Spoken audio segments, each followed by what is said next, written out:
Om Swastiastu, selamat pagi adik-adik. Pada pertemuan analisis farmasi kali ini saya akan membahas mengenai potensiometri. Pokok materi yang akan saya bahas pada pertemuan ini diawali dengan pendahuluan mengenai definisi dan prinsip elektrokimia dalam potensiometri. Kedua, tentang jenis instrumentasi dari potensiometri. Ketiga, elektrode pada potensiometri beserta proses-proses dalam elektrode itu, aktivitas ion, dan hubungannya dengan potensial sel sebagai dasar untuk analisis kuantitatif. Kemudian yang keempat, metode-metode analisis dalam potensiometri. Potensiometri merupakan cara pemeriksaan fisika kimia yang menggunakan perataan listrik untuk mengukur potensial elektrode indikator. Nah, besarnya potensial elektrode indikator itu tergantung pada konsentrasi ion-ion tertentu dalam larutan yang diuji atau dianalisis. Konsentrasi ion dalam larutan dapat dihitung secara langsung dari harga potensial yang diukur dengan menggunakan persamaan, yaitu persamaan Nernst. Metode potensiometri digunakan untuk menentukan konsentrasi suatu ion, pH suatu larutan, dan menentukan titik aktivitasi. Jadi alat-alat atau instrumentasi dari potensiometri terdiri dari elektroda pembanding, elektroda indikator, dan alat pengukur potensial. Nah, komponen-komponen tersebut disebut membentuk satu sel potensiometri. Salah satu peralatan yang berdasarkan prinsip potensiometri dan paling umum digunakan adalah pH meter. Dan di sini elektroda indikator yang digunakan pH meter adalah gelas elektrode. Berikut adalah gambar pH meter digital yang digunakan di laboratorium. Jadi untuk prinsip pengukurannya dengan menggunakan pH meter didasarkan pada potensial elektrokimia yang terjadi antara larutan yang terdapat dalam elektroda gelas, membran gelas, yang telah diketahui dengan larutan yang terdapat di luar elektroda gelas yang tidak diketahui atau larutan yang diuji. Hal ini disebabkan karena lapisan tipis dari gelembung kaca akan berinteraksi dengan ion hidrogen yang ukurannya relatif kecil dan aktif. Elektroda gelas tersebut akan mengukur potensial elektrokimia dari ion hidrogen atau disilahkan dengan potensial of hidrogen. Jadi pH meter itu juga ada yang portable ya, atau yang bisa dibawa kemana-mana. Jadi gambar pH meter portable itu yang di sebelah kiri. Jadi tugas pertama kalian adalah bagaimana cara melakukan kalibrasi pada pH meter portable. Persamaan Nernst digunakan untuk menghitung nilai potensial sel, mana di dalamnya terjadi reaksi reduksi dan oksidasi. Nah, tugas kedua yaitu apa perbedaan istilah dari reaksi oksidasi dan reduksi.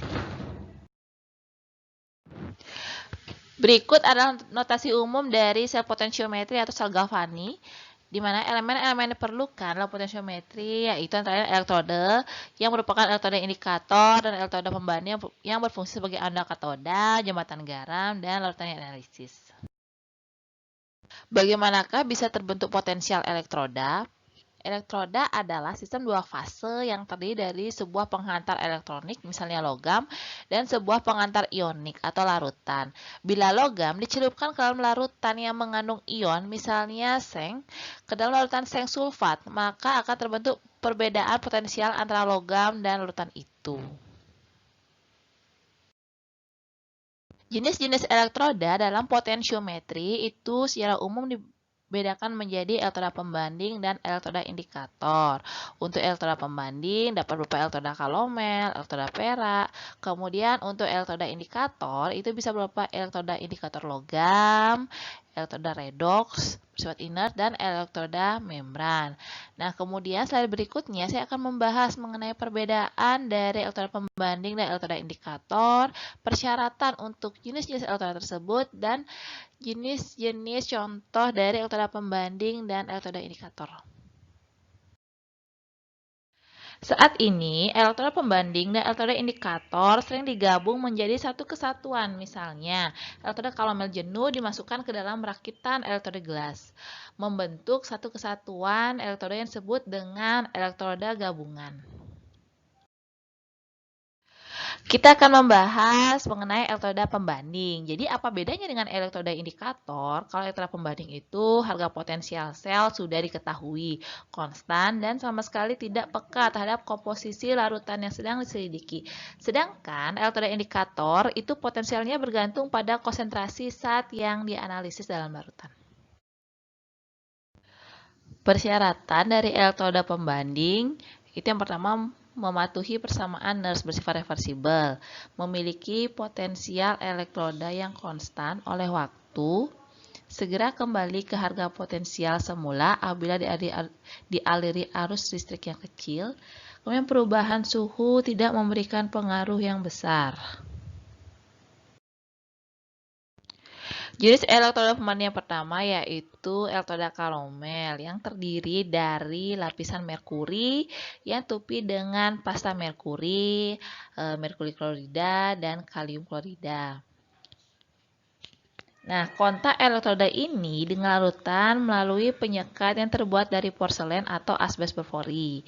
Ya, jadi tugas kalian yang ketiga, tulislah kegunaan dari KCl pada elektroda ini. Elektroda pembanding berikutnya adalah elektroda perak atau perak klorida, di mana terdiri dari suatu elektroda perak yang dicelupkan ke dalam larutan kalium klorida yang dijenuhkan dengan perak klorida. Kemudian kelebihannya dibandingkan dengan elektroda kalomel, ya ini elektroda ini dapat digunakan pada suhu yang lebih tinggi dibandingkan elektroda kalomel. Dan untuk notasi umumnya, reaksi redoksnya untuk rotasi dan reaksi redoks yang terjadi pada elektroda pembanding ini perak dan elektroda kalomel itu dapat kalian baca pada slide ini. Kemudian jenis elektroda berikutnya akan kita bahas adalah elektroda indikator. Elektroda indikator berbeda dengan elektroda pembanding yang nilainya konstan terhadap konsentrasi analit yang diukur. Sedangkan pada elektroda indikator ini potensial elektrodanya itu sensitif terhadap konsentrasi analit yang diukur. Jadi persyaratannya itu berbeda dengan elektroda pembanding di mana dia memiliki kesensitivitasan terhadap konsentrasi analit. Kemudian respon terhadap bentuk teroksidasi dan bentuk reduksi harus sedekat mungkin dengan persamaan Nernst. Jadi, adanya perbedaan yang kecil dari konsentrasi analit akan memberikan perbedaan tegangan. Jenis dari elektroda indikator terdiri dari elektroda ion logam yang terdiri dari elektroda jenis pertama, kedua, dan ketiga. Kemudian yang kedua itulah elektroda lembab inert. Yang ketiga elektroda membran atau elektroda kaca. Elektroda logam merupakan elektroda yang dibuat dengan menggunakan lempengan logam atau kawat yang dicelup ke dalam larutan elektrolit. Jenis elektroda indikator lainnya yaitu elektroda inert, merupakan elektroda yang tidak masuk dalam reaksi. Contohnya, elektroda ini terbuat dari logam mulia seperti platina, emas, dan palladium. Elektroda ini bekerja baik sebagai elektroda indikator untuk pasangan redoks seperti Fe. Nah, fungsi dari logam platina yaitu membangkitkan kecenderungan sistem tersebut dalam mengambil atau melepaskan elektron, sedangkan logam itu tidak ikut secara nyata dalam reaksi redoks. Elektroda pembanding berikutnya yaitu elektroda membran atau elektroda ion sensitif. Jadi, pada elektroda ini tidak ada elektron yang diberikan kepada membran tersebut. Jadi, sebagai gantinya, membran membiarkan ion-ion tertentu menembusnya, namun melarang ion lain sehingga elektroda ini sering disebut sebagai elektroda ion selektif. Jadi, hanya ion-ion yang ditentukan saja yang bisa melewati membran. Setiap elektroda ion selektif terdiri dari elektroda referensi yang dicelupkan dalam larutan referensi yang terdapat materi tidak reaktif seperti kaca atau plastik. Membran dalam suatu larutan ISE, membran dapat berupa cairan ataupun kristal. Elektroda membran cair dalam bidang biologi terapan biasanya elektroda ion selektif, etidium.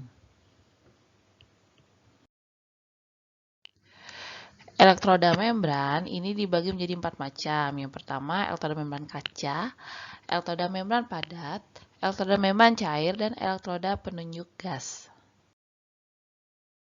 Elektroda kaca atau elektroda gelas adalah sensor potentiometrik yang terbuat dari selaput kaca dengan komposisi tertentu. Gelas atau kaca ini bertindak sebagai suatu tempat pertukaran kation. Nah, elektroda main kaca sering dijual dalam bentuk kombinasi antara indikator dengan elektroda pembanding. Penggunaan satu elektroda sangat bermanfaat untuk pengukuran pH. Penggunaan dari elektroda kaca ini ada kelebihan dan kekurangannya. Kelebihannya, yang pertama, larutan yang dianalisis itu tidak terkontaminasi. Kemudian, zat yang tidak mudah teroksidasi dan tereduksi tidak berinterferensi. Elektroda yang tidak bisa dibuat cukup kecil elektroda ini bisa dibuat cukup kecil untuk disisipkan dalam volume larutan yang sangat kecil dan tidak ada permukaan katalitis yang kehilangan aktivitasnya oleh kontaminasi seperti platina pada elektroda hidrogen. Keterbatasan dari penggunaan elektroda ini yaitu pada kondisi pH yang sangat tinggi, misalnya natrium hidroksida 0,1 molar dengan pH 13, mengakibatkan spesifisitas untuk hapesnya hilang. Ketergantungan tegangan pH berkurang dan potensialnya sangat tergantung pada konsentrasi natrium. Metode analisis yang menggunakan prinsip potentiometri adalah yang pertama potensiometri langsung, analisis standar, analisis sampel, dan titrasi potentiometri. Potentiometri langsung dilakukan dengan prinsip membuat sel elektrik dari analit suatu larutan sehingga perbedaan potensial sel tersebut berkaitan dengan konsentrasi dari larutan yang diuji. Teknik ini hanya memerlukan pengukuran potensial sebuah indikator elektron ketika dicelupkan dalam larutan yang mengandung konsentrasi yang tidak diketahui dan diketahui dari sebuah analit. Elektroda indikator selalu dianggap sebagai katode dan elektroda referensi sebagai anoda. Aplikasi dari metode potentiometri langsung yang pertama digunakan dalam bidang quality control dalam suatu industri, misalnya pada penggunaan alat conductivity meter. Tugas kalian yang keempat, carilah gambar alat conductivity meter. Kemudian kita lanjut pada materi. Aplikasinya digunakan pada pengukuran pH. Dalam bidang farmasi diperlukan untuk memastikan stabilitas larutan obat dalam rentang pH tertentu. Kemudian menentukan pH dari media yang cocok bagi pertumbuhan mikroba pada uji mikrobiologi. Aplikasi berikutnya yaitu pada molekular sensitif elektroda sistem yang digunakan untuk pemeriksaan darah atau urin dalam analisis klinik. Kemudian aplikasi pada sensor selektif yang telah dikembangkan untuk menetapkan kadar metabolit tertentu dalam sampel biomedik, yaitu pada alat gas sensing probe dan enzim based biosensor. Kemudian metode adisi standar pada potentiometri ini biasanya digunakan pada instrumentasi analisis seperti dalam instrumen Atomic Absorption Spectroscopy AAS dan gas kromatografi GC untuk mencari nilai atau konsentrasi analit dalam sampel yang tidak diketahui dengan perbandingan untuk susunan sampel yang telah diketahui konsentrasinya. Ini adalah desain dari instrumen Atomic Absorption Spectroscopy AAS. Pada AAS, untuk pengukuran konsentrasi analit dapat dilakukan dengan tiga cara. Salah satu dari ketiga cara itu adalah dengan metode penambahan atau adisi standar. Yang tujuannya untuk mengurangi kesalahan hasil pengukuran sebab adanya perbedaan komposisi antara larutan standar dengan sampel. Jadi, dalam larutan sampel, selain ditambahkan larutan standar, juga ditambahkan suatu zat, misalnya larutan bersifat asam. Begitu pula pada GC. Metode potensi berikutnya yaitu adisi sampel. Jadi hampir sama dengan metode adisi standar, kecuali pada sejumlah kecil volume sampel. Pengukuran dibuat pada kekuatan ion standar dan slop elektroda yang dihasilkan lebih sesuai dibandingkan dengan adisi standar. Jadi adisi sampel ini baik digunakan pada saat jumlah sampelnya hanya sedikit, atau ya bisa juga digunakan untuk sampel dengan konsentrasi yang besar, atau juga memiliki matriks yang kompleks. Titrasi potensiometri. Pada metode ini dilakukan proses titrasi terhadap larutan asam oleh larutan bersifat basa ataupun sebaliknya. Macam-macam reaksi titrasi dapat dilakukan pengukurannya dengan potensiometri. Jadi reaksinya itu harus meliputi penambahan atau pengurangan beberapa ion yang sesuai dengan jenis elektrodanya.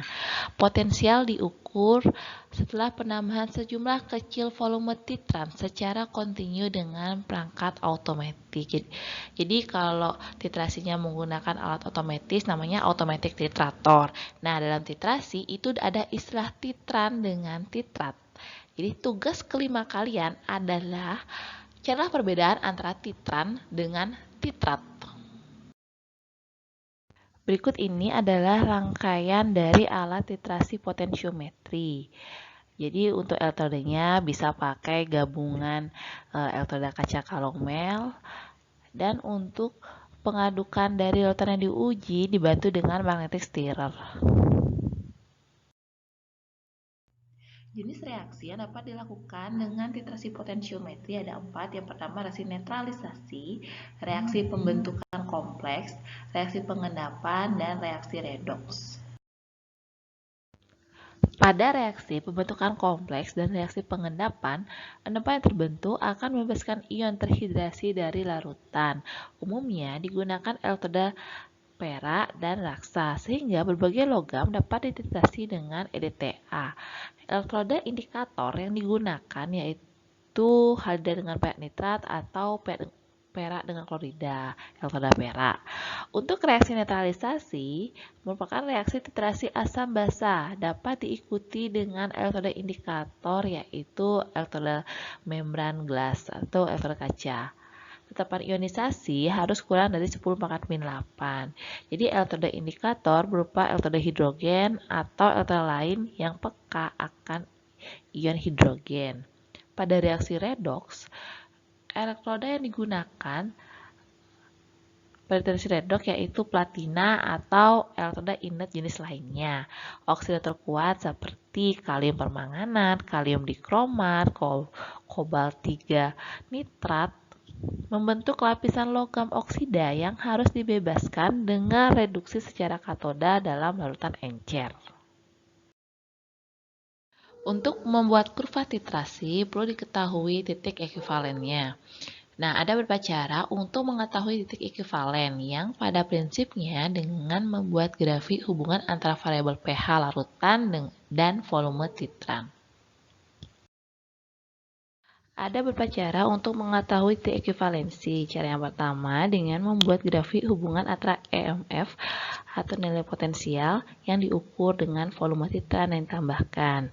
Cara yang kedua, untuk plot grafiknya, cara pertama itu dilihat di sebelah kiri. Kemudian cara yang kedua, membuat grafik hubungan antara selisih pH dibagi dengan selisih volume titran. Dengan volume titran, pola bentuk grafiknya dapat dilihat sebelah kiri juga. Kemudian cara yang ketiga dengan membuat grafik hubungan antara turunan kedua, hubungan antara potensial dan volume titran. Pola bentuk grafiknya dapat dilihat sebelah kiri. Ini adalah alat yang menggunakan prinsip titrasi potensiometri yaitu titrator potensiometri otomatis yang mungkin kalian akan temui nanti saat industri. Demikianlah materi singkat saya mengenai potensiometri. Terima kasih, semoga materi ini bermanfaat. Om Santi Santi Santi Om.